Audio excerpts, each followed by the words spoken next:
I'd like to thank you guys for coming back from lunch and thank the organizers for inviting me and acknowledge my collaborators. William Kleiber is a professor in applied math at CU, and Zofia Stanley is a grad student who's been working with us since about May. All right, so we've seen this before today, but I'll go over it quickly to set the background. So I'm doing subgrid scale modeling for transport. It doesn't matter what I'm transporting at this point. So Q is my generic thing that's being transported. I have some equation that governs the dynamics of Q at all scales, but I can't resolve Q at all scales.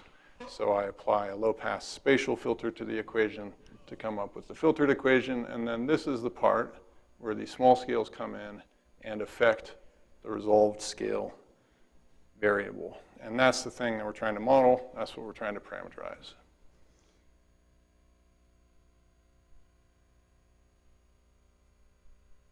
All right, so the dynamics, usually we assume that the real dynamics are deterministic, unless you're going all the way to maybe the particle description and it's stochastic or quantum or something like that. But normally we think, Navier-Stokes governs the dynamics at all scales, and it's deterministic. And so there's only one solution for the whole system.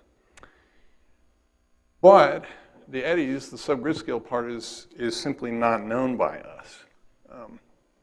And so the best we can do is give some sort of probabilistic information about what's going on at the small scales. So a deterministic parameterization models this thing, the divergence of the tracer flux, with one number or one function. It gives you one answer for what do we think that the eddies are doing. And you can think of it as the average answer or the most likely answer, depending on what kind of a parameterization you're doing. So if it's turbulent diffusion, that's kind of an on-average behavior. If it's like a nonlinear subgrid scale scheme, nonlinear gradients or something like that, dynamic similarity, I would think of that more as a most likely behavior instead of an on-average behavior. Stochastic parameterizations, in contrast, will give you not just one answer, but a whole family of answers. We think that, we don't know what the subgrid scales are doing, but we can give you with a whole indexed set of possible values for that thing. So F is a random field. If you're doing a stochastic parameterization, it's a multivariate random field because it's a flux, or the divergence of F is just a scalar random field. People talked about stochastic parameterizations at least as far back as the 70s. Or at least they talked about putting random numbers in their fluid models. But the first one that I'm aware of actually being implemented is from this paper by Bertoglio. Pretty sure that's not the Pope. It's a different Bertoglio, 1985. It's not in a journal, it's in a book, so if you want that reference, come ask me later. And then it picked up steam. This 85 paper, I think, did not get a lot of citations. And probably the first one that a lot of people are familiar with is this 1990 paper, Chuck Leith. And picked off from there, went in various directions, geophysical, engineering scale. People have done a lot of things with stochastic parameterization, which I'll not really attempt to review. I'm going to focus more on atmosphere-ocean and really in particular ocean. So stochastic parameterization is in fact very widely used right now for weather forecasting, operational weather forecasting, not for people doing research, but for people making real weather forecasts. And one of the most commonly used stochastic parameterizations is from this paper in 1999, Buiza, Miller, and Palmer, and it's called SPPT, Stochastically Perturbed Parameterization Tendencies. It's sort of just a generic recipe for creating a stochastic parameterization. It assumes you have a parameterization P, so divergence of F is P, whatever you parameterized it to be. That is the parameterization tendency. So it's the part of d by dt of Q, the part of the tendency of Q that corresponds to the parameterization. And SPPT says you want a stochastic parameterization, just take that and multiply it by random numbers. Okay. So 1 plus E, where E is a random field. E has zero mean. And you get to pick the distribution, you get to pick the length scales, the time scales, whatever. There's no real guidance on how to do that. It's based on expert opinion. Right? This is very widely used. If you want a review of the literature on SPPT and other widely used stochastic parameterizations, I've got two for you. One of them is Judith Berner, who's here at NCAR, but not here today, I think. And then the other one is Leutbecker from, and then a big group there from ECMWF. And they talk about, you know, the history and the state of the art for SPPT in particular and various other kinds of stochastic parameterizations that are primarily used in weather forecasting models. So SPPT has some drawbacks. One of them you might think, I think this crowd might agree that one of the drawbacks is that there's no physics involved. It's just, hey, let's multiply our parameterization by random numbers, and that's not very compelling. One of the other problems is that SPPT doesn't conserve things. Let's say you've set up a parameterization. Using the wrong computer. Let's say you've set up a parameterization and you've been careful and it's Galilean invariant and it conserves mass and all of this other stuff. As soon as you multiply by random numbers, all that goes out the window. Right? Not really a problem for medium range weather forecasting because conservation properties like conserving moisture in the atmosphere don't have a big impact over 7 days. But if you run these things in a climate model for months to years, you can't, the solution will just go crazy. You'll dry out your atmosphere, lose all the water, things like that. So that's a bit of a problem. There is a sort of an ad hoc fix for that kind of behavior, if you want to see it in this paper. But there's another approach that doesn't suffer from this problem, which is conceptually simple as well. And this other approach is called SPP, Stochastically Perturbed Parameters. It's not much more satisfying than SPPT, but at least it conserves things. The idea is you have a parameterization. Your parameterization has some numbers in it, parameters, that have values that you've determined empirically or something. There's some uncertainty in the precise value of those parameters, what they should be. So SPP just multiplies those parameters by random numbers. It sounds bad. I'm making it sound bad. So here's Smagorinsky. Here's your Smagorinsky constant. Maybe it's 0.06, and then you want a stochastic Smagorinsky, so you multiply it by a random field. Okay, that's SPP. These are the most widely used, probably the most widely used stochastic parameterizations in weather modeling right now. There's a couple of other big ones too that are used in combination with these that I'm skipping. All right, so that's sort of big picture operational stochastic parameterization. I can't review all of stochastic parameterization. It's just too big of a field. But that's sort of the big picture of what people are doing in atmosphere and ocean modeling. I'm going to really focus now on ocean models and on ocean models with a particular resolution. So the resolution, grid scale of about 1 degree of latitude is a common resolution for global ocean models. These are sort of climate type ocean models, global ocean models. You run them in an ensemble, you run them for a long time, you run them with a fully coupled Earth system model with biogeochemistry, et cetera. So the computational cost is high, and that's why you have, say, a 1 degree resolution. There are, of course, other ocean models that have higher resolution, but they're used for other purposes because of the computational costs involved.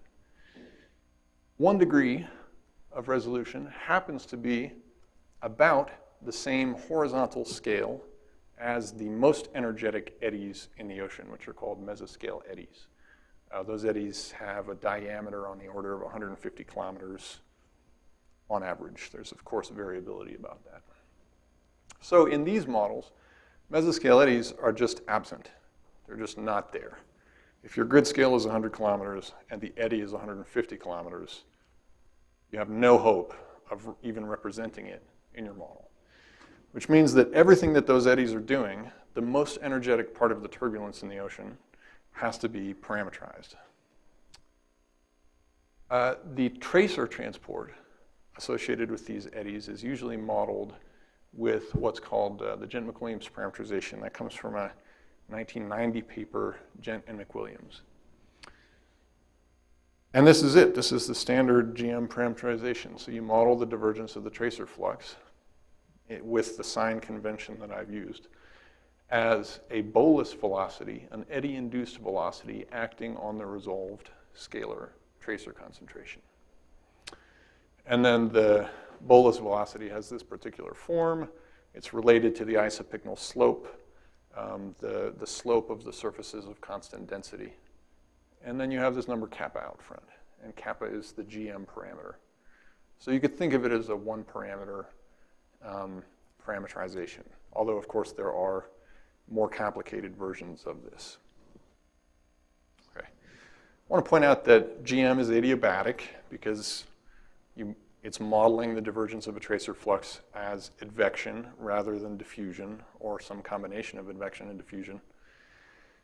And its adiabaticity is hugely important and part of its resounding success in climate modeling. Nobody uses like turbulent diffusion anymore in ocean models since the 90s because the real ocean is very adiabatic, or at least this part of the transport is very adiabatic, and you really need to model it in that way. So I point that out because we're going to come back to it a little bit later. Now, I didn't write it up here, but you're modeling the effective eddies. You don't know what they're doing. Your grid scale is 100 kilometers. The eddy is 150 kilometers. If you use standard kind of parameterization thinking, you're averaging over lots of eddies, and on average, they're doing blah. There's no way that's going to work if you can't even fit a whole eddy inside your grid scale, right? So whatever the eddies are doing, they're not giving you one number for the tracer flux or for the tracer flux divergence. There's going to be a lot of variability in that tracer flux divergence. So realistically speaking, you shouldn't be using a one number parameterization for that eddy flux divergence. It should have some variability in it. The eddies are not always doing the same thing regardless of their configuration, you know.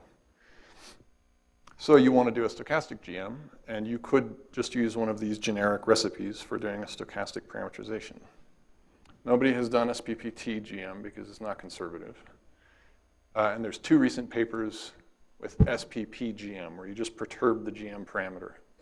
And these papers are sort of ad hoc. You know, you have to figure out that perturbation of the parameter kappa. You have to figure out, you have to just decide what's the variance that I'm going to multiply that by? What's the spatial correlation scale that I'm going to use for my perturbations? What's the time correlation scale? And the way these things work is you just put something in that you think's right, run the model, and see if it works. And then maybe run it again with a different value and see if it got better. So the goal of the present talk here, or at least most of the talk, is to push SPPGM to the limit. So we're going to make the most realistic possible model for that parameter kappa. We're going to make as realistic as possible of a stochastic model for the parameter kappa, and then put it into a low resolution model and see how well we can do. All right. So step one, we need to know what kappa really is. So we're going to run a high resolution model, eddy resolving, and then we'll diagnose the GM kappa. I'm going to skip this. So the GM kappa parameter is just a parameter in our model. It's not a real thing. It's not like gravity, which you can estimate, and it's a real thing, and you ought to be able to get close to it. We're fitting a model, the GM model, to some data, and that model is not a perfect model of the data. There's no way that you can find kappa, which will give you a perfect match between your model and the data. So kappa, in some sense, is not a real physical thing. It's just a model parameter. And we're going to estimate it by doing a least squares fitting. So we diagnose this flux term, the divergence of the flux, and we use density as our tracer. It's convenient. And then we minimize the mismatch between the diagnosed value and the modeled value. You could do an absolute value minimization. You could do an integral of the absolute value minimization. We're doing a least squares minimization because it turns into a linear least squares problem for kappa. So to solve this at any point of time, we just have a really big linear least squares problem for kappa. These are the details of my eddy resolving simulation. I didn't put up a nice fancy movie for the sake of time. Sorry about that. But I'll tell you about our configuration. So it's a mid-latitude ocean. It's a rectangular box, 3,200 kilometers by 3,200 kilometers, 4 kilometers deep. We force it with wind stress at the surface, with heat fluxes at the surface that restore the temperature to some atmospheric prescribed value. We spin it up for a while. So we spin it up for a few thousand years at low resolution and then turn it up to high resolution. And then we use a Gaussian kernel spatial filter to separate large and small scales. Now, what we get for the diagnosis of kappa is the thing over here on the left. So let me play my movie for you. This is it. The scale up here is 200,000 meters squared per second, positive and negative. So those values are massive. Normally what you would put in an ocean model is, say, 5,000-ish meters squared per second. So the values we're diagnosing here are huge. So we don't trust them that much. At least locally, they can be very large. Also, that field was pretty grainy. So we actually add a penalty term here to our minimization that penalizes the gradients of kappa. So it's going to just smooth it out a little bit, prevent us from getting these huge spikes locally. If we tried to put something like that back into a low resolution model, it would not play well with the numerics. And our penalty parameter is very small, 5 times 10 to the minus 17. That's all that we use to smooth things out a bit. And that's what you saw over here. So this field is smoother than that field. The values come down a bit because you don't have those big spikes. So that's step one. We've estimated our coefficient kappa. Before we go on and make a stochastic model for kappa, we can stop and say, how good was the fit? Right? We have a model, we have data, we're trying to make the model fit the data. We've got some optimal result. How close did we get? Right? So we're going to measure how close we got by doing the error in the optimized model versus divided by the error in the model with kappa equals 0. No parameterization at all. So it's a relative error between 0 and 1. And just the raw optimal value here gives you a relative error of about 60%, which means that we're only explaining about 40% of the actual data, which means it's a pretty bad model. Up here is what you get with the smoothing penalty term. It kicks it up to about 70%, so now you're only explaining about 30% of the data.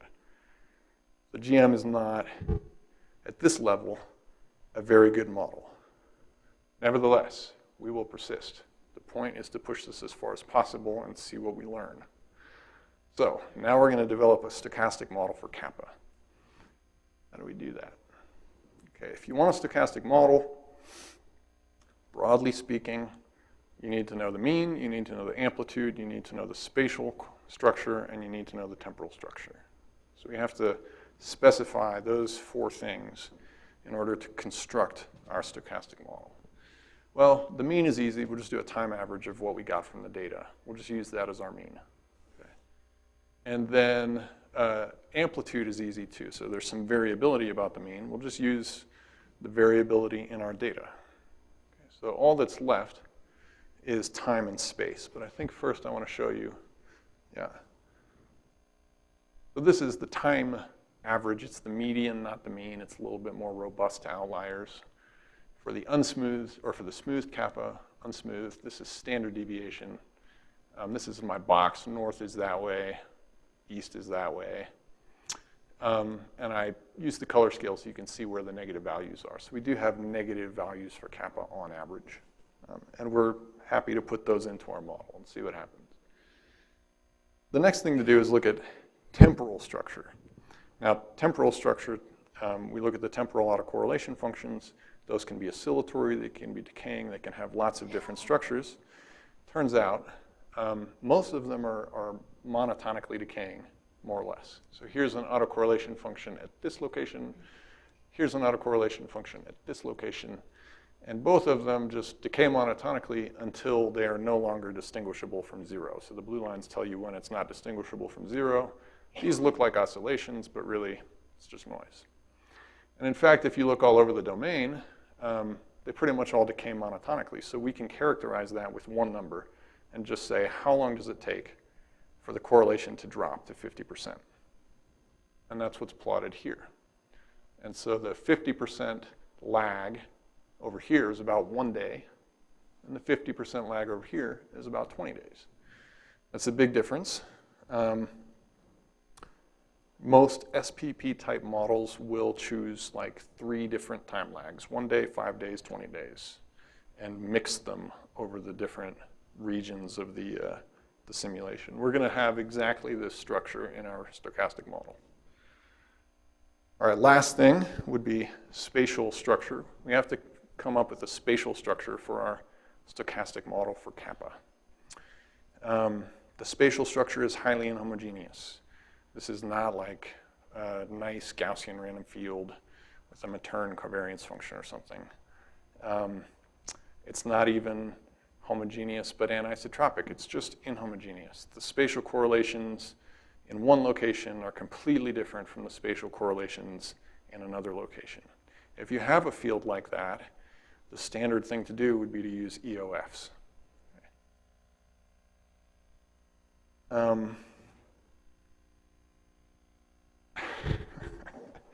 So the standard thing to do would be to use EOFs. The discretized kappa, those pictures I was showing you, is an 80 by 80 grid, so I have 6,400 degrees of freedom.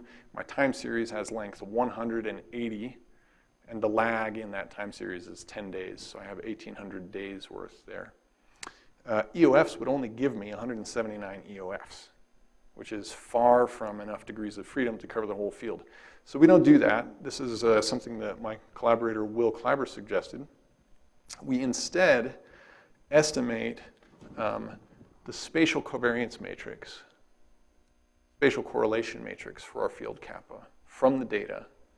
Actually, we estimate the inverse of the spatial correlation matrix using something called the graphical lasso.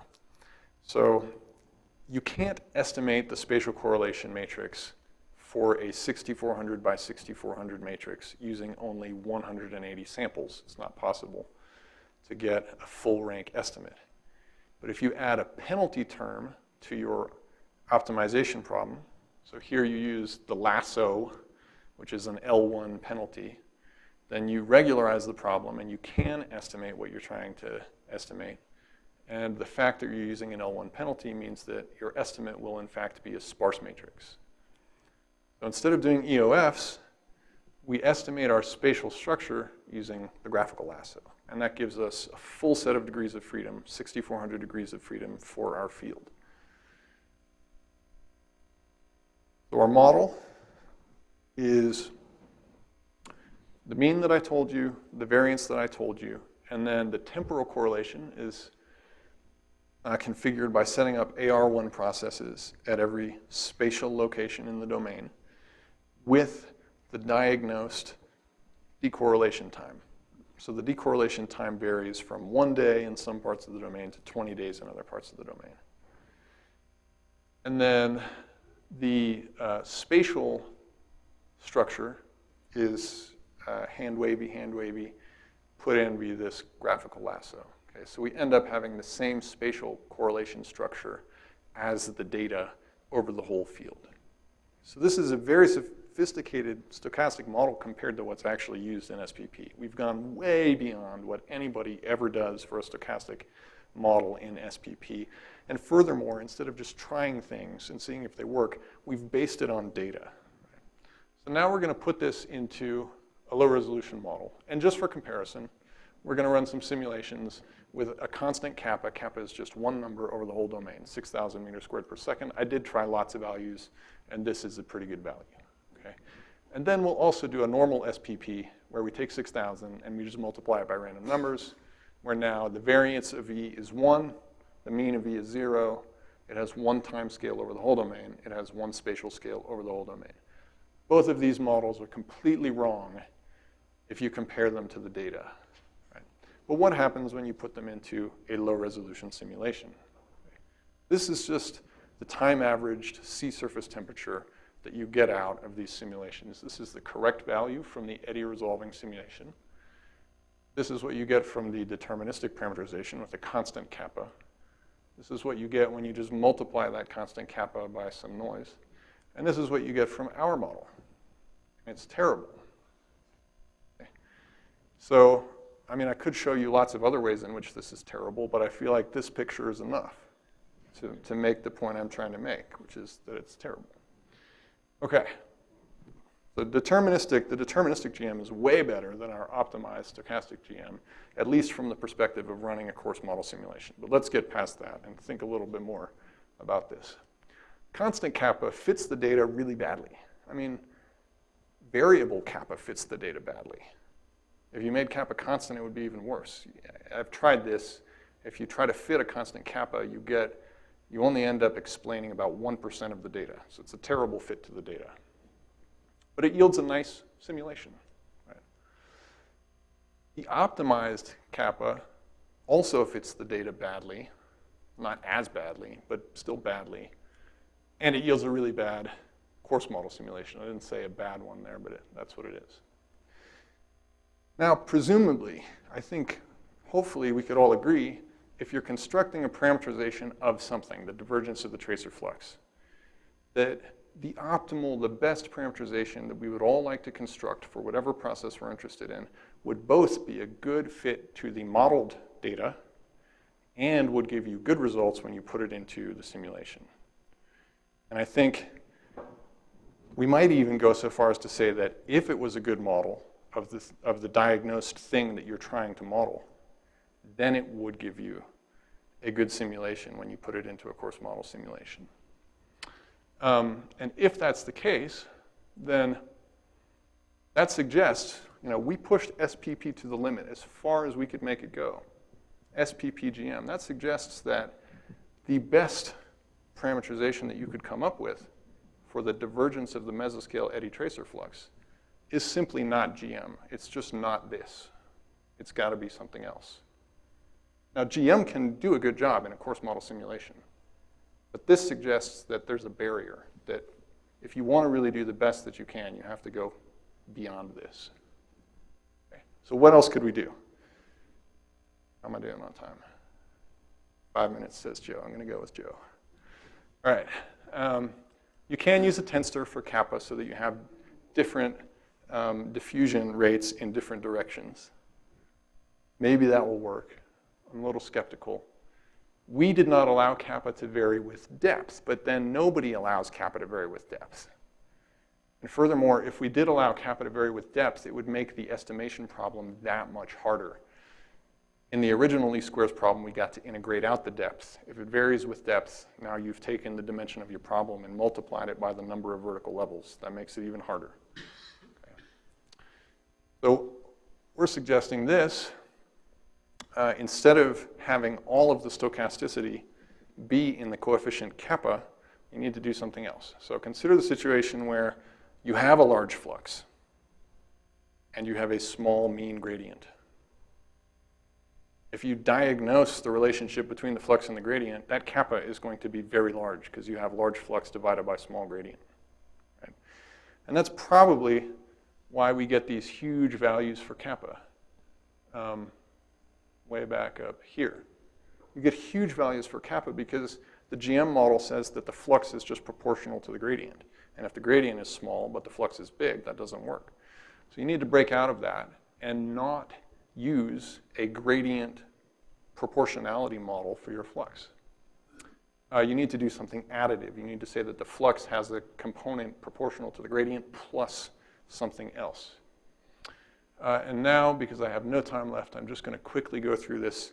So what we are proposing to do is to construct a model for the flux itself as follows. So the flux of density, say, would be this thing.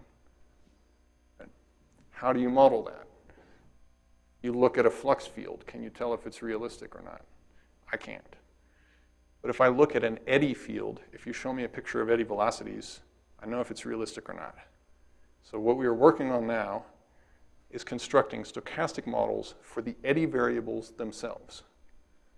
And then we'll just sample from those models on a high-resolution grid, do a spatial average, and generate the subgrid scale flux and put it into the model. And that's where we're going. And I'll stop there for the sake of the schedule.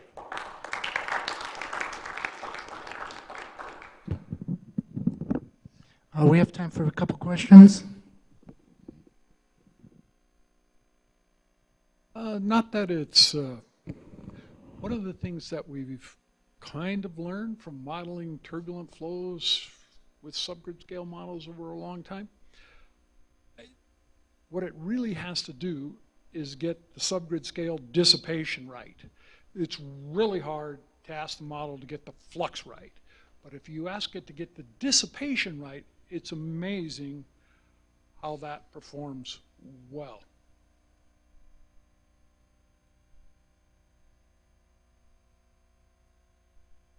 I'll think about how I can use that in this context, if at all, but maybe we'll talk later. I don't know if I have an answer. Ms. Charles?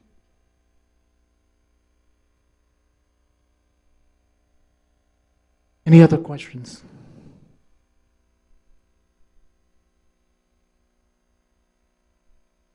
Ian, when you go to estimate, I didn't understand the equation where you estimated K opt. Yeah. And you had grad del dot F minus the, right there. Yeah. Isn't F got to be parameterized or using resolve fields there somehow? So here I've diagnosed this term from a high-resolution simulation. Oh, I see. And Okay. then this is what the GM model is. And kappa okay. is sort of hidden inside the U. Yeah. Okay, so grad F there is from This is my the equivalent data. of a DNS, and then that's the coarser part of it. Yes. Yeah. Okay.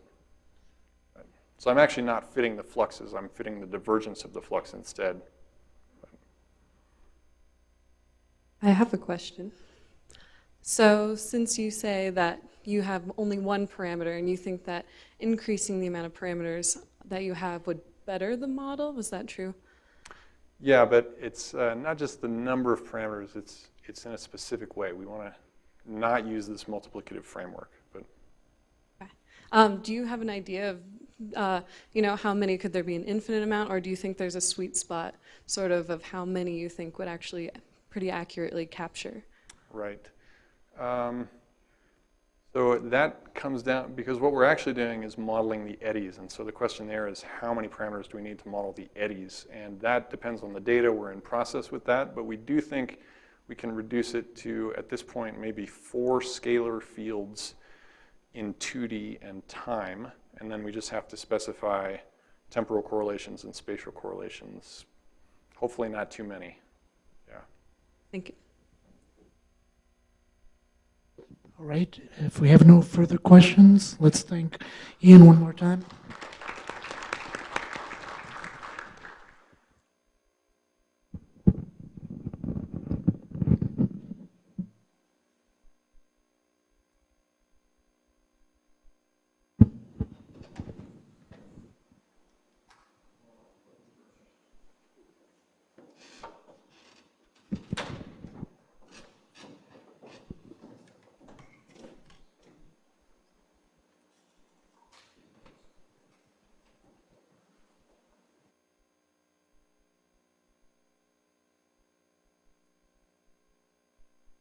Test. Okay.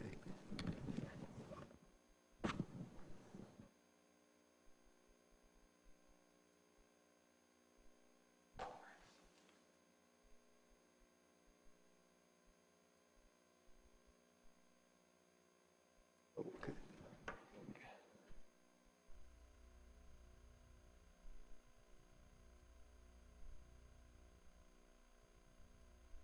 Like,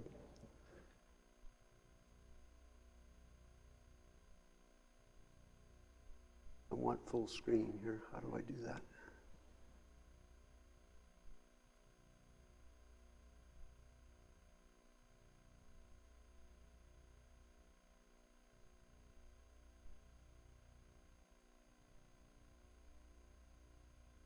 Right view, I didn't see it. Oh, there it is.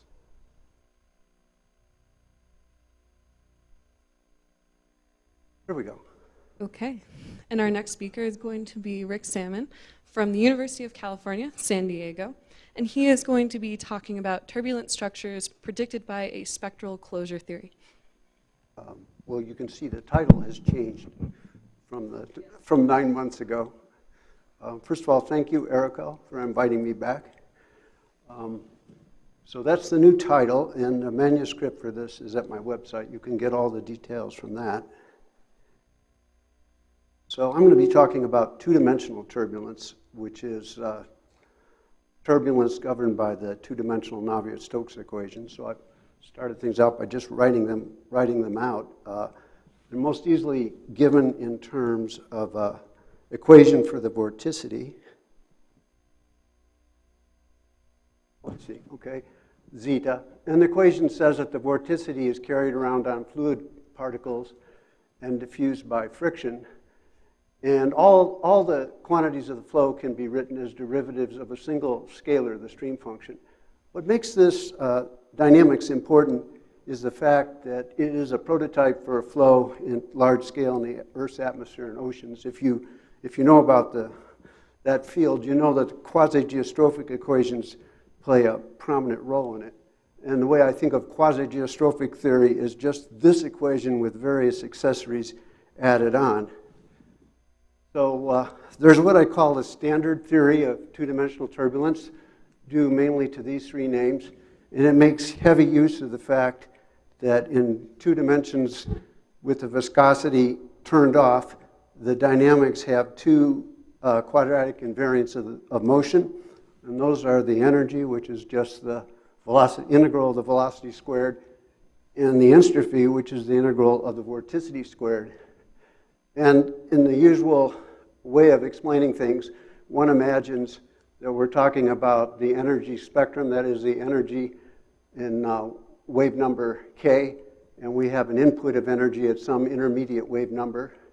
And if the range between this forcing scale and the dissipation scale and the domain size are wide enough, then one sees that the energy goes, all of the energy goes leftward, that is to lower wave number, in a k to the minus 5/3 inertial range.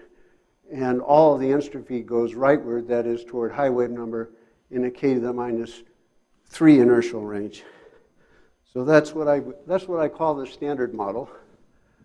But there is an important characteristic of two-dimensional turbulence that isn't explained by the standard model, and that is the isolated coherent vortices that were discovered by Jim McWilliams in 1984. So what's shown here is a series of pictures from a numerical simulation performed by Helen Burgess and her collaborators. And what they show is a typical simulation of freely decaying two-dimensional turbulence in which one starts from random initial conditions, and one observes right away the formation of these isolated coherent vortices. It's as if the turbulent field develops a sort of a Swiss cheese look in which the holes are vortices of positive and negative sign. And if you look closely at intermediate times, you see that there's a very active entropy cascade going on in between the vortices.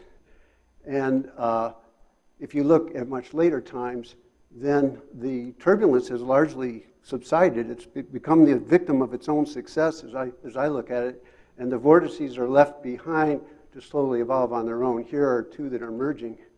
What's interesting about this simulation, it was performed at a very high resolution of 8,000 squared. And the pictures here just show a very small fraction of the flow domain, well less than 1%. And so it's as if you looked at their experiment through a big magnifying lens. Well, it turns out that if you change the magnification, you back off a bit so that you're looking at more of the flow, up to a scaling factor, you see pretty much the same picture. In other words, these isolated coherent vortices have a scaling symmetry that's not unlike the Kolmogorov symmetry that the spectrum appears to be behaving.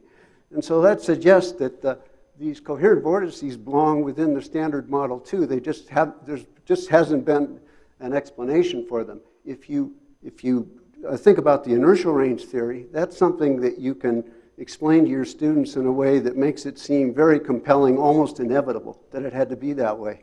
But there's no similar compelling explanation for these vortices. The way I would like to say it is if they'd never been observed, no one would be missing them.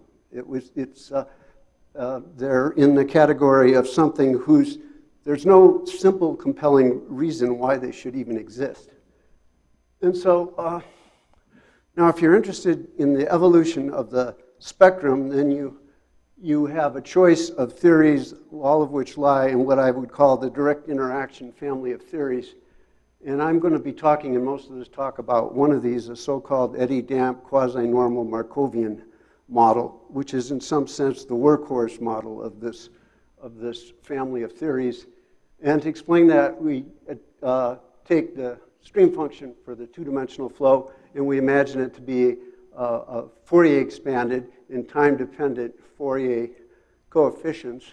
And I'm going to, instead of talking about those as the fundamental variables, I'm going to further subdivide those into a real positive phase, a real positive amplitude and a phase.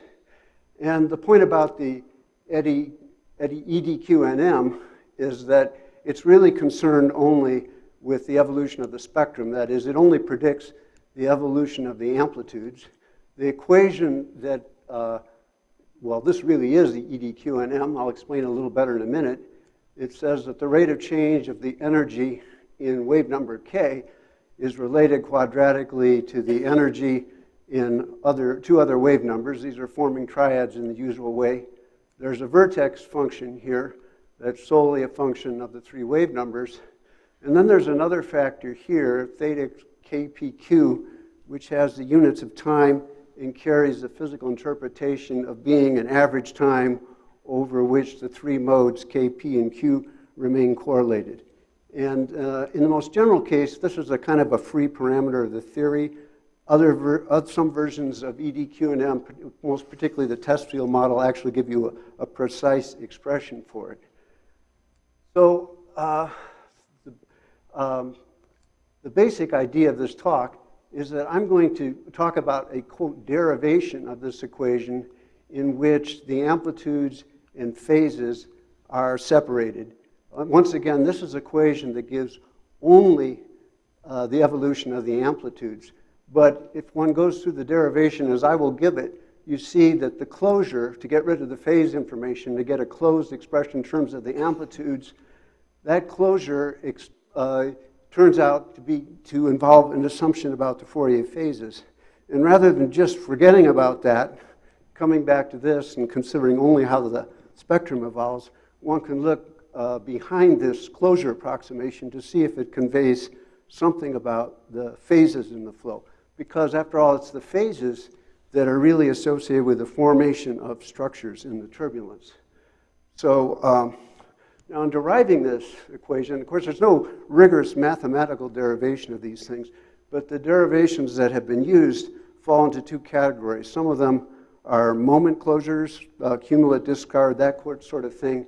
But there's another way of proceeding in which you just throw up your hands at the beginning and say, I'm not going to solve Navier-Stokes equation at all. I'm going to introduce a stochastic model. And the stochastic model is designed to have as many properties in common with the exact dynamics as it possibly can and still be exactly solvable. And that's the route I'm going to follow today. It's different in details, though. And the way to present it, I think, is just to present it as a series of steps. And so here is a series of steps that wind up with EDQNM.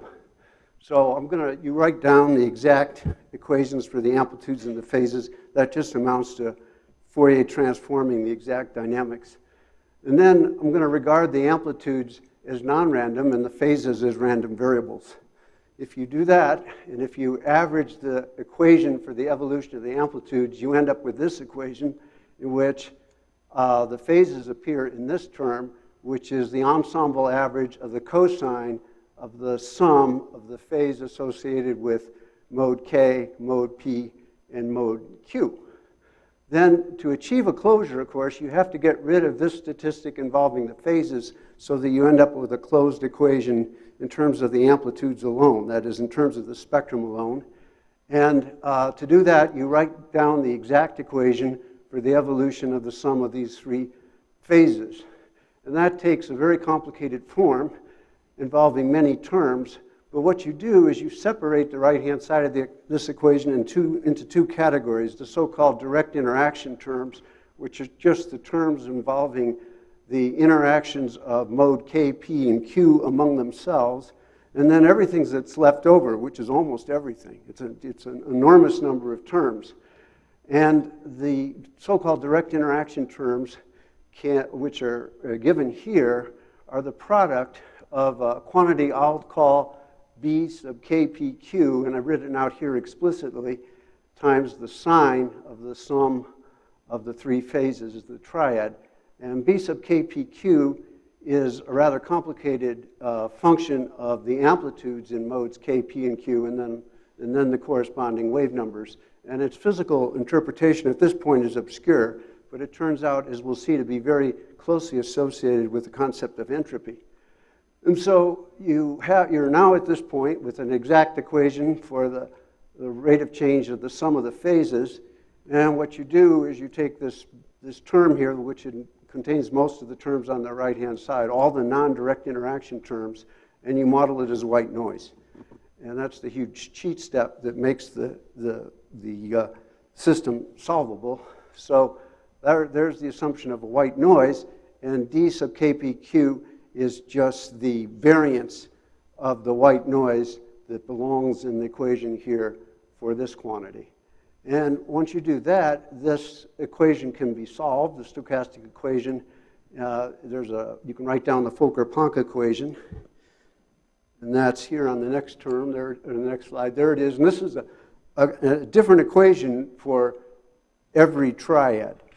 Everything in this equation carries a subscript K, P, and Q, and I've just omitted that to make it easier to look at.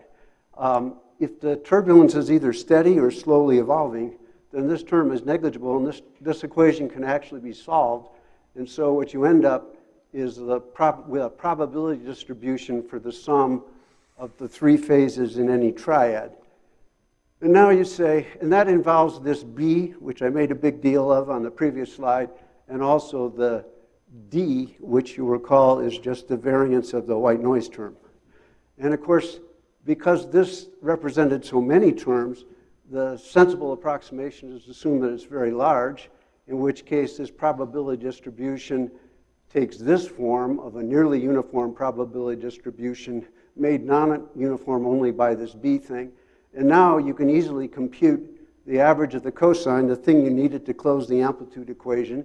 It takes this form, and when you pump it back, you just substitute it back into the averaged amplitude equation, you end up with the equation, the EDQ&M equation, with the triad relaxation time. The theta KPQ just turns out to be the inverse of the D sub KPQ, the variance of the white noise term. So now you can either say, okay, fine, I have the usual spectral evolution equation, which has been used by many people for various things, and to some extent has proved itself. Or you can go back and look at expressions like this and say, well, after all, if this works pretty well, it must be because this wasn't so bad. There is, at the next layer below this, some information about the Fourier phases. What does that tell us about structures in the flow? And that's what I'm going to be talking about in the remaining 10 minutes. So first I'll give some properties of EDQ&M. It conserves the energy and the entropy exactly. That's rather easy. It's hard to miss that one. It also, interestingly, obeys an H theorem. It says that the rate of change is the sum over wave numbers of the log of the energy in each wave number must be positive if you turn the viscosity off. And this so-called H theorem was first appeared in a paper that I wrote with George Carnavelli and Uriel Frisch back in the 80s. And then we took the point of view, or the paper took the point of view, that this inequality is right because EDQNM says it is. The right attitude, I think, is that EDQNM is valid because it obeys this principle of entropy increase. If you put these first and second properties together and say, let's turn the viscosity off and let's truncate the wave numbers to some finite range, and then let's see what's the maximum entropy state that can be, toward which the system should evolve. In other words, if one maximizes this sum subject to the constraints that this and this remain constant, then you arrive at this so-called absolute equilibrium state, which I'll call the Creighton spectrum, for the energy spectrum. In other words, this is the spectrum to which the system would evolve if you turned off the viscosity, just left it alone, and allowed it to just reach its state of maximum entropy. Of course, it's far from the actual turbulent spectrums of physical interest. This H theorem, which I think plays a big role here, is an expected result of the information theory interpretation of statistical mechanics.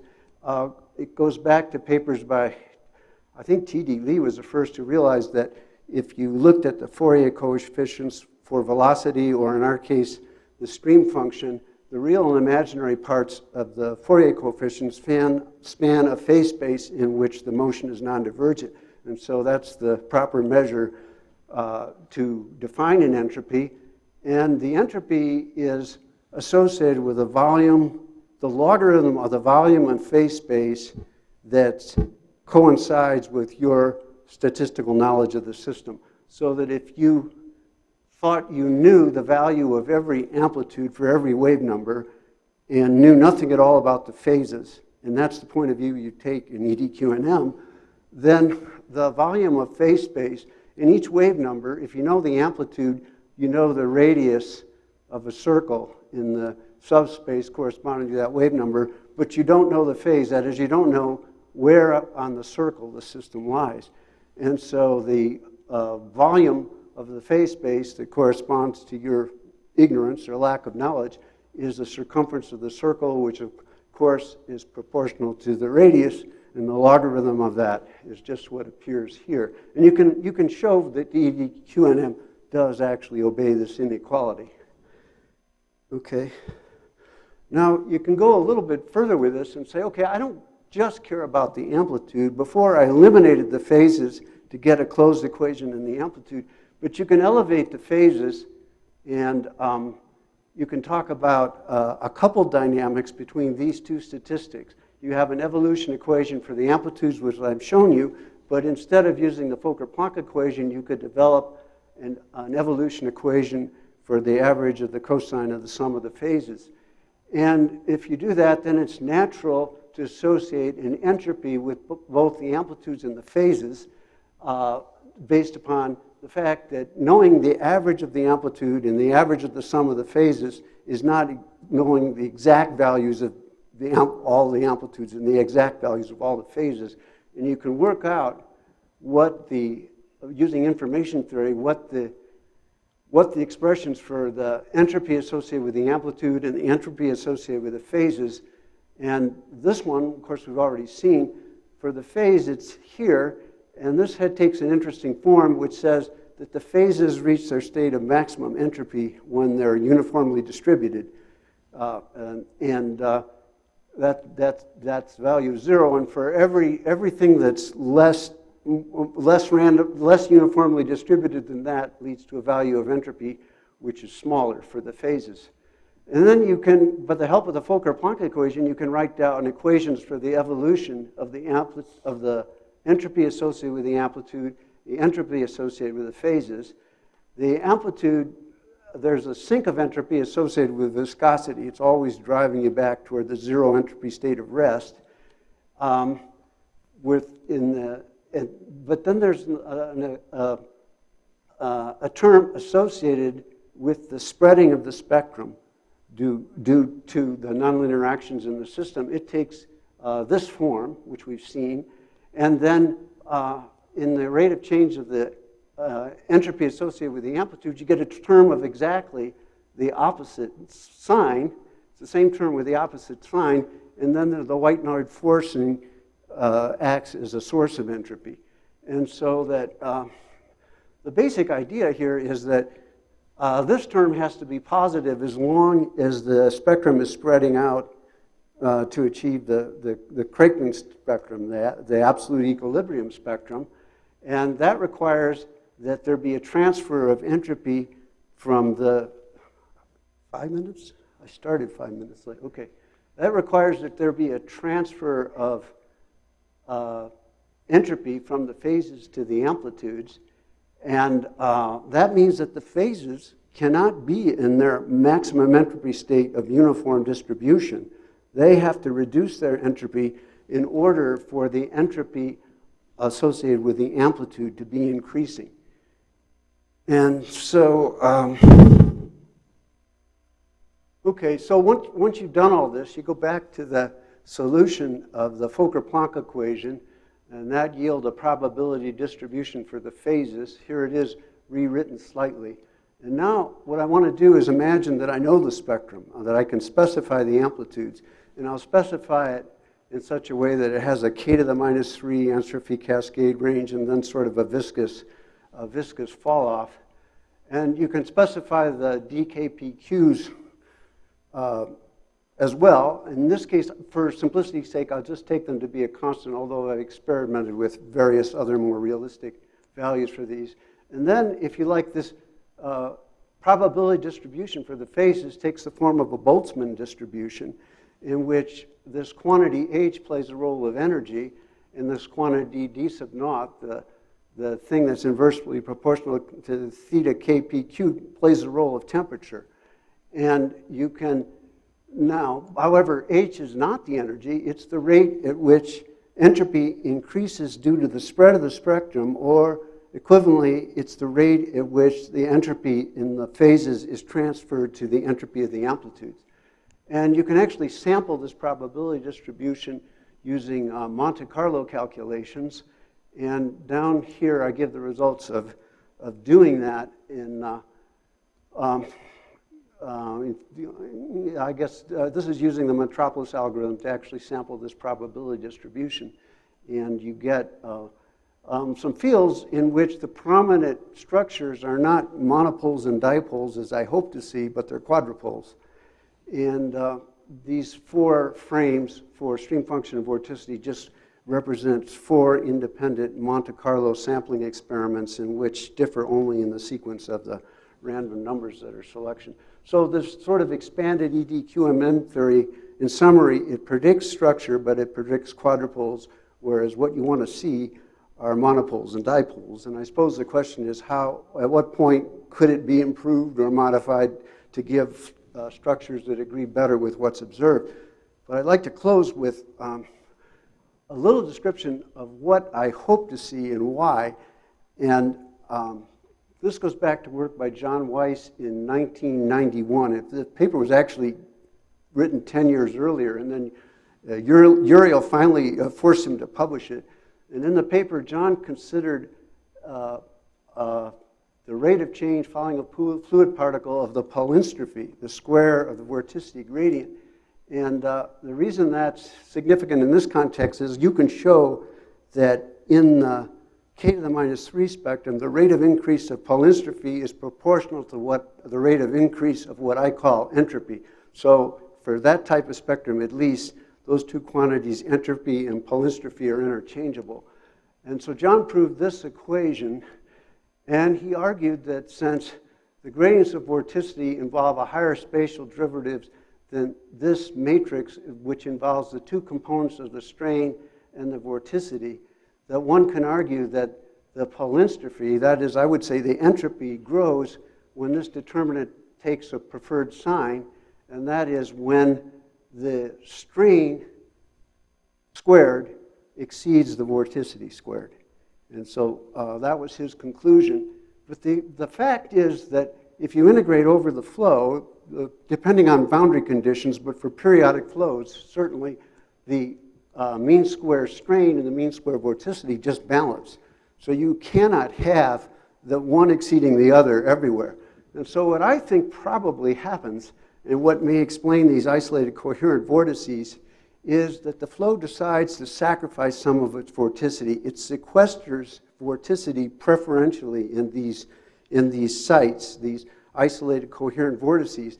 And that, because that soaks up a certain amount of the vorticity, that means that outside the vortices, the strain can exceed the vorticity, and the entropy cascade can proceed very efficiently. And that's what one sees in these two-dimensional turbulence experiments. You see the entropy cascade outside the vortices just being very efficiently washing the entropy out to high wave number. And again, that happens because a certain amount of vorticity has been sequestered or hidden away in these little vesicles, I think of them, these isolated coherent vortices that aren't doing anything but getting out of the way.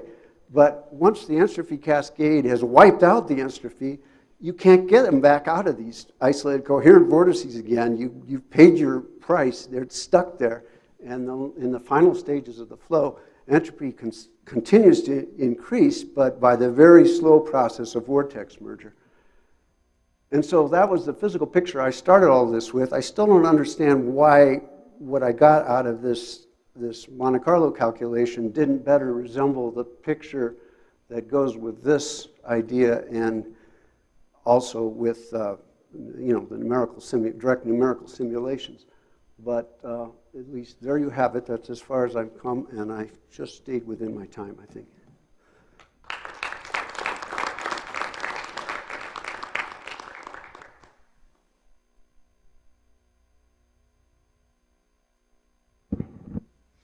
Questions for our speaker?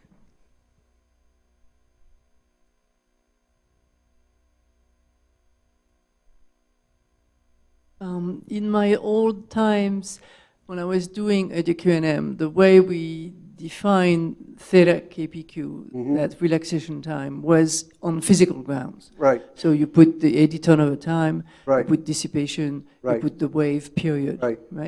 Like Greg Holloway Right. did for Right. rotating flows. So here I did not recognize that No, at I all. didn't. I brushed over that. I've tried that as well. And it turned out it didn't seem to matter qualitatively. I always got quadruples, whether I did what you did, and so when it came to finally reporting the work, I decided just take the simplest case, let theta KPQ be a constant, which is what Uriel did in his paper on the random coupling model. And it just seemed nicer to me to have a model with a single adjustable parameter rather than that. But I did investigate I'm pretty sure the same theta KPQ that you're talking about, as well as a whole bunch of others. That part of it doesn't seem to matter.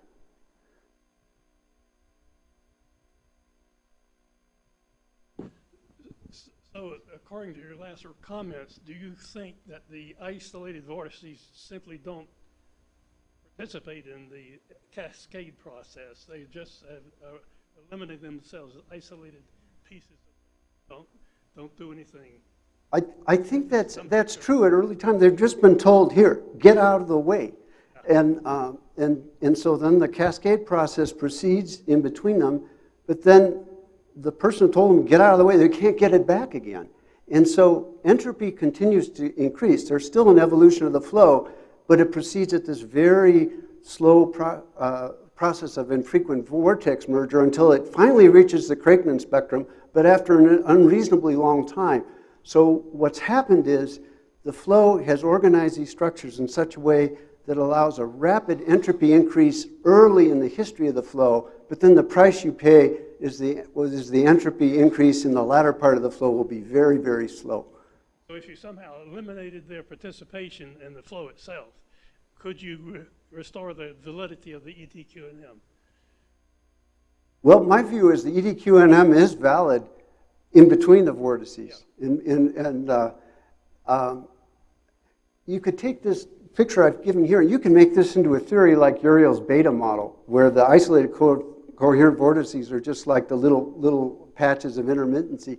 And you can make this work just as I've said it. The problem is it's just a manufactured model. You end up putting in one adjustable parameter after another to make it come out. I was hoping to get it all to come out of EDQ&M with a single adjustable theta, and it doesn't. So, and I don't know how to go beyond that, really. So I agree with I agree with every aspect of your interpretation of how the isolated vortices form and lock themselves up. I always thought that one of the reasons it was likely in numerical simulations you saw the isolated vortices was that in inviscid flow, vorticity is conserved, so maxima in vorticity are preserved, and locally you would generate this vortical circulation, and everything else would stream off in a cascade. And so in the end, you're left with something that Jacobian psi, del squared psi vanishes, and you're stuck suddenly. Yeah. I mean, there's a kind of a deterministic way of explaining these things, but I was looking for more of a statistical interpretation that they just had to come out for some statistical reason. And the one last point I would emphasize is there's a theory for these isolated coherent vortices that explains them by way of maximum entropy, which I don't agree with at all. I think the isolated coherent vortices are sites of minimal entropy. They're minimal complexity. And they're that way in order for the entropy of the flow, which is concentrated in the vorticity gradients, to be able to increase at a much faster rate. In other words, you create a minimum entropy sites in order to maximize the rate of change of entropy. Any other questions? Okay, let's thank our speaker.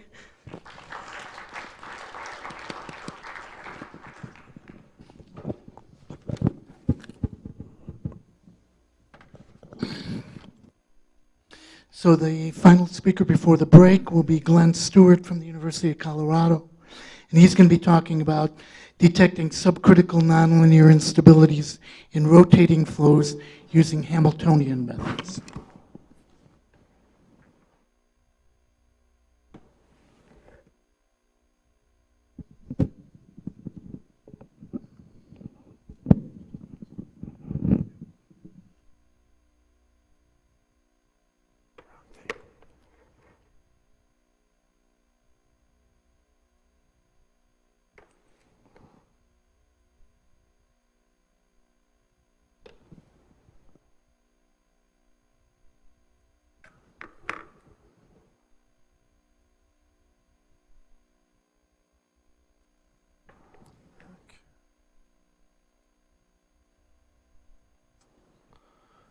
Okay.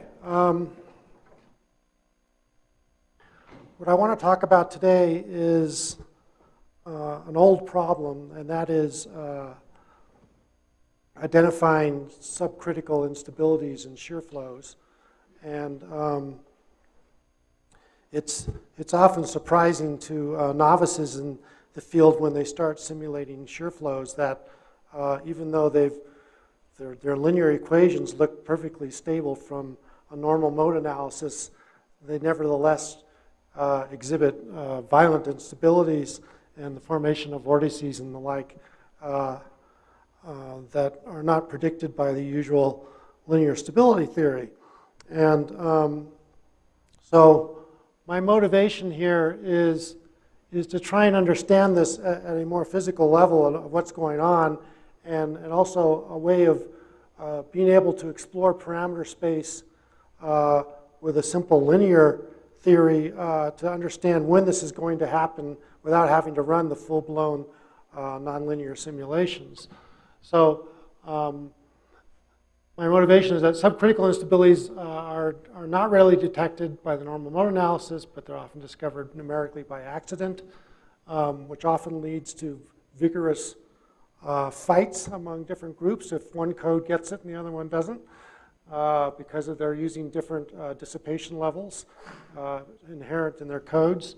The other thing is that large transient growth of small initial perturbations can lead to these rapid instabilities, especially for small Prandtl numbers, i.e. when the thermal diffusivity is large compared to the viscosity, which is often the case for low-density gases in the upper atmosphere of planets or in astrophysical systems such as protoplanetary disks. So our goal is to find a linear method to predict what kind of initial perturbations and what parameter values will actually lead to these subcritical instabilities. And it turns out that the concept of pseudomomentum, which comes from the Hamiltonian formalism of fluid models, actually is a useful tool for deciding what's going to happen ahead of time. So the very simple model I'm going to use as an example here is just a two-dimensional anelastic set of equations in the disk, so in R and phi. In general, you can have a non-constant radially dependent surface density of your disk, although that's not essential for what I'm going to talk about. And so you can define your velocities in terms of a stream function and the vorticity as similar to the previous talk. So here's this simple model, and this was a model that Mark Peterson used, a student of Keith Julian's, back in 2007 to model the formation of vortices in disks. It's very simple, sort of a toy model, but it has a surprisingly rich dynamics associated with it. So the thing to keep in mind here is that there's a driving term that couples these two equations, which depends on this background zero-order gradient in the extra pressure times sorry, this should be an angle here. The azimuthal gradient in the potential temperature, and then there's a potential temperature equation, which is just evected by the flow driven by the stream function.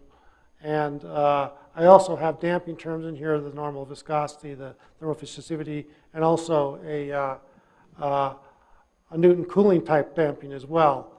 And depending on what your environment is, one or the other might be more appropriate.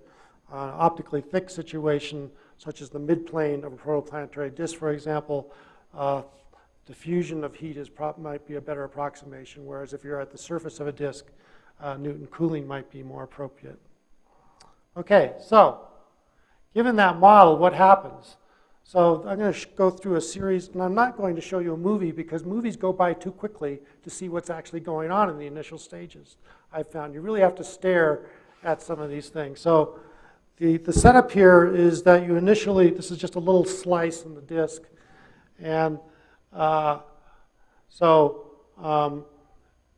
radius is, the sun is over here, so this slice is rotating around the sun, and this is the smaller radius, so the motion is moving faster here and slower here, so there's an overall shear up here, down there, r to the minus 3/2 power for typical Kepler rotation. So the initial value here is we perturb the potential temperature with this random field fairly gently and don't do anything to the initial vorticity and then just let it go. And on a very short time, like 1/10 of an orbital period, these potential temperature perturbations have excited vorticity perturbations on roughly the same scale. And the interesting thing that happens is that the thermal diffusivity or the Newton cooling will gradually relax these potential temperature perturbations, but the shear does something really quite spectacular to the vorticity as it starts stretching them out and increasing the gradients. And as you go to the next step, you see that by the time you get to half an orbit here, the vorticity is already starting to look like this very narrow, very sharp gradient things that start looking like defects, vorticity defects that you might use in an idealized model of how you get shear instabilities in stratified flows. And at this point, the potential temperature is sort of just being advected by these structures, but not playing a really strong role It's really what's happening to these vortical perturbations. And you already see here that for some of the strongest gradients, you start to see curvature, like there's a wave that's starting to generate here. And I'll explain what I think this is. I actually think this is coupled Rossby waves on either side of a vorticity deficit that are coupling. And by the time you get to 0.8 orbits, these things are starting to wind up and advection. So these are soon to be nonlinear vortices, and here they're actually starting to turn over. And by this time, these structures are fully nonlinear. And because of the nature of the background entropy gradient that was assumed in this model, these vortices can be long-lived because they actually can pump. These are all anticyclonic, so the angular momentum vector is into the board here to match the shear. So the velocity, the shear, remember the shear is going up this side, down that side, and these are rotating around in the clockwise direction. So they can actually pull entropy down the gradient and actually baroclinically survive for very long times. They're essentially little heat engines. And you can see that the potential temperature is actually being advected by these things. And this is just a few more time steps. Or here you've got long-lived vortices. So my question is, what's really going on in these initial stages, and why, and under what circumstances can this instability occur? So I want to remind you of this very simplistic idea that if you have a very simple textbook example of a vorticity profile where the vorticity is 0 and then jumps to a negative value for some length of distance here, and then jumps back down up to 0, then you've got two vorticity defects at these two locations in this stratified fluid. And here also the stratification is also just a defect, abrupt jump here. In this particular example, which is coming out of a Baumforth et al. Paper, they were assuming a velocity, shear velocity that shear was like this, but at the defects, you have an abrupt jump in the slope of the velocity, which leads to the vorticity gradients. And so a simple model like this, you can actually derive a simple dispersion relation because of the nature of that profile. You don't have the continuum modes. You just have the normal modes that are of the Rossby waves that are located on those vorticity defects. And so you can actually understand pretty well what's actually going on. In particular, Heifetz, in a series of papers where the collaborators have shown that you can actually understand this sort of instability when you have two adjacent defects in the shear flow, that there's a family of Rossby waves where one will propagate to the left against the shear and the other one propagating to the right also against the shear, so that they can effectively match velocities and couple to each other. So these counter-propagating Rossby waves are allowed to communicate with each other, and that's what actually makes the instability go. And so that's a very physical picture of how you can get shear instabilities in stratified flows. And the interesting thing that's pointed out by Heifetz and Guo is that this tends to occur when the pseudomomentum actually goes through 0. And the reason why is the pseudomomentum, which is a measure of the momentum in the wave behavior, is the sum of the momentum of these two waves. And because they're moving in opposite directions in a very symmetric manner in this simple shear flow, they have opposite signs. So essentially they cancel each other out, and you have zero total pseudomomentum when you're in this configuration where they're matching velocities and being able to strongly interact and make the instability go. Well, I think that's an important clue on what generally happens when you perturb shear flows in a random way, is that you get these situations occurring quite frequently. So what do I mean by pseudomomentum? Well, in general, you have to really understand the Hamiltonian formalism of the model, and I don't have time to go into that, but for the particular simple model I'm talking about, for this two-dimensional anelastic model, this was derived back in '92 by Sanaka and Shepard, and so the pseudo-momentum is related to so this is the linear part of the pseudo-momentum, so it just depends on quadratically on the product of the potential temperature perturbation, the vorticity perturbation, and then a minus term that goes as the square of potential temperature perturbation. If you want to think of more of this in terms of a stratified flow, this would have to do with vorticity and density perturbations, for example, or displacements of a density interface. So you get a similar sort of form regardless of what kind of stratified flow you get. This coefficient P just depends on the background potential temperature gradient. So if you actually look at the Fourier analysis of this, what you're really looking for is the difference between these two quantities in Fourier space of these potential temperature and vorticity perturbations normalized by the background gradients like this. And so what tends to happen if you, and we sort of discovered this by accident, it's much more efficient to perturb the entropy and not the vorticity to get something to go. And that's nice physically because you can imagine ways of heating things up locally, whereas it's a little more difficult to figure out how you come in and stir it up by adding vorticity. So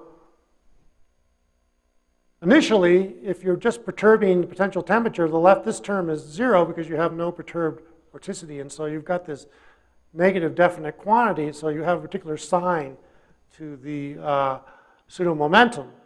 And then, if you have large transient growth, or the vorticity, you have the potential for this term to then become dominant a little later on. And in the process of doing that, these two terms will tend to cancel at some point, and you will go through that 0 value where you have a net 0 pseudo-momentum. And that's the situation where you're likely to have these counter-propagating Rossby waves that can match phases. So how does this work in particular? So this is just a hypothesis of mine that I wanted to test. I should point out that when you do these simple defect models, as in a 2012 paper by Baumforth et al., where you're again assuming this very simple vorticity profile with a deficit vorticity, and then this is the density stratification here. So what happens initially is, so dark is negative vorticity, so you have a deficit vorticity in here that's initially a straight channel. You get waves on either interface, and they can propagate in opposite directions against the shear so that you get a matching, and so you start getting an increased amplitude wave forming as the two edges of that gap in vorticity couple to each other, and it winds up into a strong vortex. And in the process of doing that, your density gets entrained in the vortex. So that's the picture I'm thinking of. So let's look back at the linearized version of my simple equation set. So I'm just going to linearize the equation set. This is pretty straightforward. Won't spend a lot of time on that. Then expand about the local radius so that we could get essentially a linearized shear to make the linear dynamics as simple as possible. I'll define effective stability frequency, which is related to these two gradients. And so you end up with this simple set here, which looks remarkably like any stratified shear flow.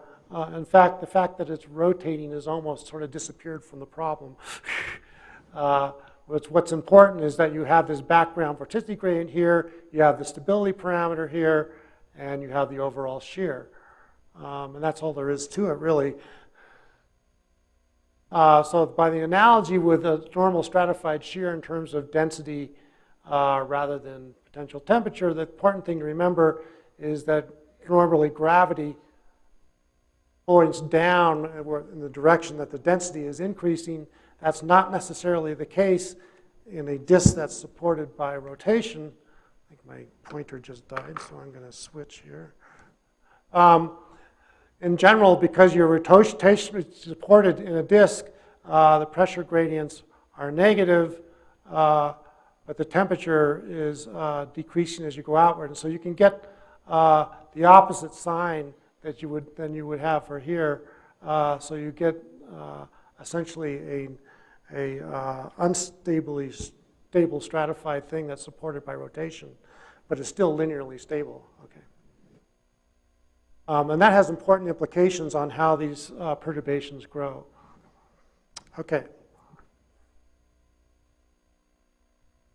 So my idea was to do the usual thing for linear initial value problems for shear flows, is to go into the sheared frame here, where we have a time-dependent wave number in the radial direction and m for the azimuthal direction, to find a new time, which goes as the scaled shear time, dimensionless variable times plus the ratio of the initial wave numbers. Then these variables, the vorticity is simply related to the stream functions with this 1 plus t squared thing is what happened to the Laplacian operator. And so now your set of equations look like this. So there are simple ordinary differential equations for these Fourier components, and they have time-dependent coefficients. And so as I'll show in a minute, whenever you have the viscosities, this is the scaled viscosity, is small, whereas the thermal diffusivity can be large, or equivalently the Newton cooling term is large. You can get very strong transient growth of the vorticity from an initial potential temperature perturbation. And so here's some examples of that, where you see that so the red here is the initial potential temperature that I've perturbed here, and it grows transiently for a little bit, but then quickly decays because I have this is in the case of radiative diffusion is causing it to damp out. But nevertheless, for the short-term time that it's there, you excite excite vorticity, which has this large transient growth, and then the time it takes to come down here is just defined by what you assume for the viscosity. So if you have very high viscosity, this only goes up a little ways and comes right back down again. And so you can squelch the whole thing if you have a very dissipative numerical viscosity in your numerical simulation. In the simulation I showed, that was a spectral method with a very low numerical viscosity.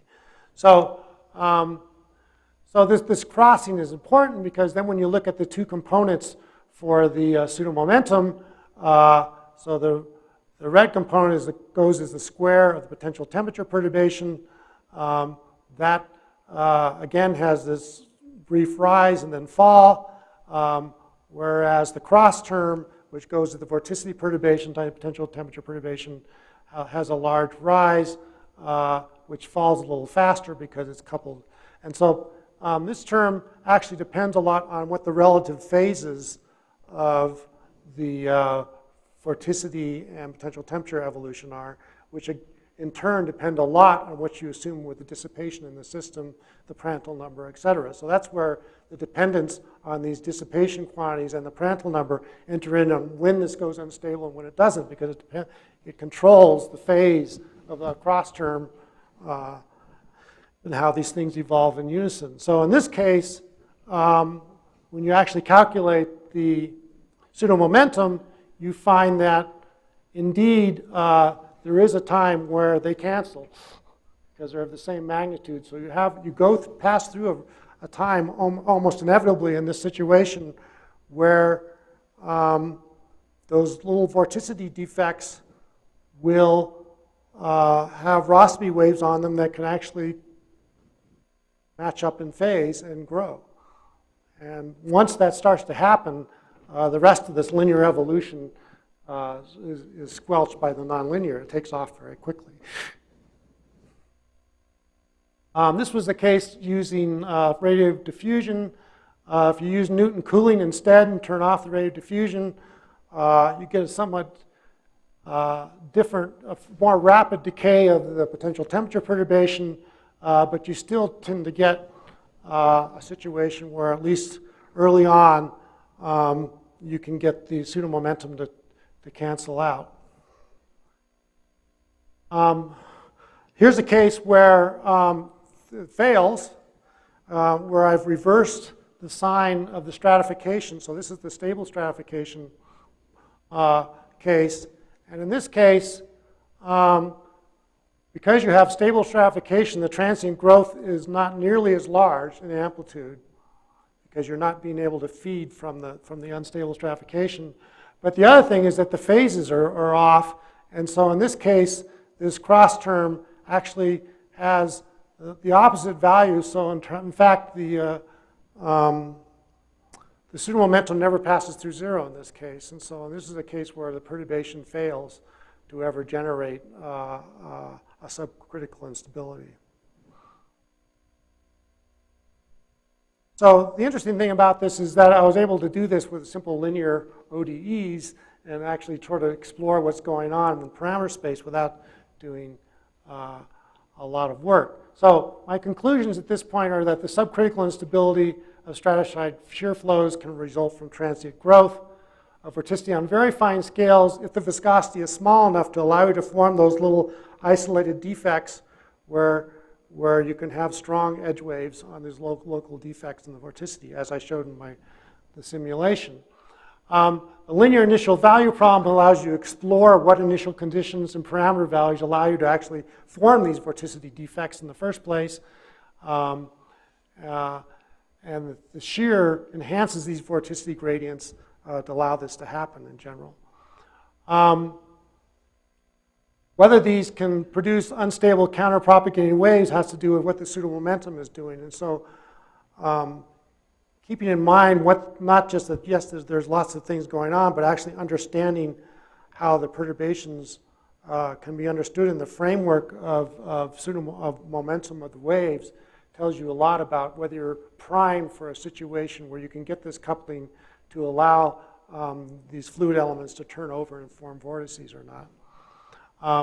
What I'd like to do in the future is to actually look more carefully at these simple models in the presence of dissipation for these defect models and understand a little better how those models interact with the thermal diffusivity, for example.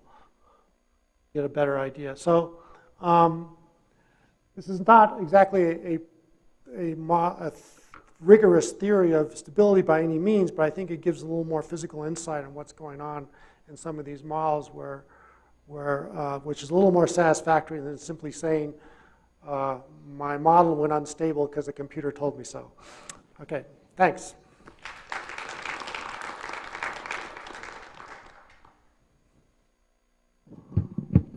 Questions?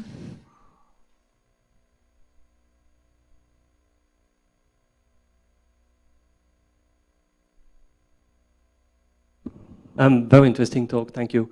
I would like to get back to this problem of what linear theory is telling us regarding subcritical transitions. It is true that whenever you have a non-normal operator, you end up having, transient growth. Now, there are examples of systems which undergo transient growth, but never show any subcritical transition. So the problem is always that that's one thing to have a transient growth, that's another thing to regenerate the initial perturbation. And that's where the nonlinearity comes in. And that's something you cannot probe just looking at linear theory. So if you want to predict whether or not you will have subcritical transition, you have to demonstrate that you have a viable nonlinear mechanism to regenerate your initial perturbation, yeah. I think. So my comment on that is if you're purely dealing with normal modes, then you can derive mode coupling and get the nonlinear interaction in a fairly straightforward manner. The question is, how do you get to the situation where the initial evolution, transient growth, is not normal mode growth. So you sort of have to couple those two mechanisms, and it's a bit of a hodgepodge to do that.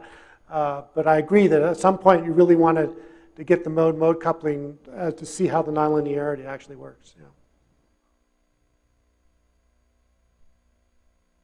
Yeah, just following on from Geoffroy's point, I mean, can you just project back onto the resolvent modes? So you have these resolvent modes, which are the fastest growing linear, and then somehow get your nonlinearity and project onto a basis. I know they're probably not orthogonal, and then see if how much of them project on.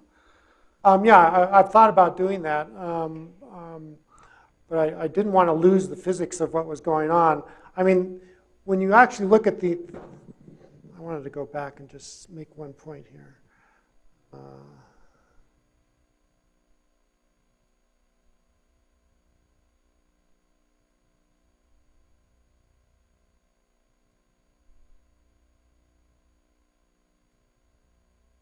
So the point I wanted to make is, oops, lost it.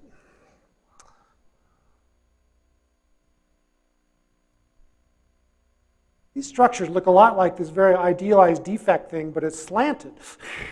So in a sense, your projection is, just rotating the axis to some degree to make this look more like the usual idealized situation. So I think physically, there may be a way of doing what you're saying, project back so that this looks more like the simple defect model that everyone knows and loves, right?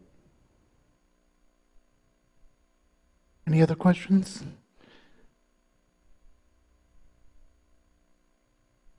So if you're adding a third dimension to the system, just vertical direction, then suddenly there are linear modes which are getting amplified in an oscillatory way. So how do you see this connected to the getting this kind of instability started? So are these two separate things, or is this just the same thing? So what is your opinion about that? So you still have Hamiltonian models even when you go into the third dimension, and so you can have a more generalized pseudo-momentum associated with that. But there you can start with a linear theory, which gives you unstable modes. Oh yeah, well certainly in that case you have a different situation because the modes are unstable. It doesn't mean that the continuum modes aren't playing a role though. In how it develops. And so I think you have to be careful when you want to untangle those two things in any shear flow on when you state something is unstable because that you really understand which part of the physics is actually dominant.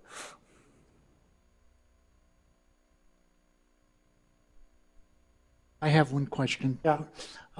So the scenario is in your explanation is as follows. Transient growth leads to the defects. The defects then lead to more modal growth, and the modal growth kicks off the subcritical transition to turbulence. That's right. Okay. That's right. If there are no further questions, we'll reconvene at 10 to 4.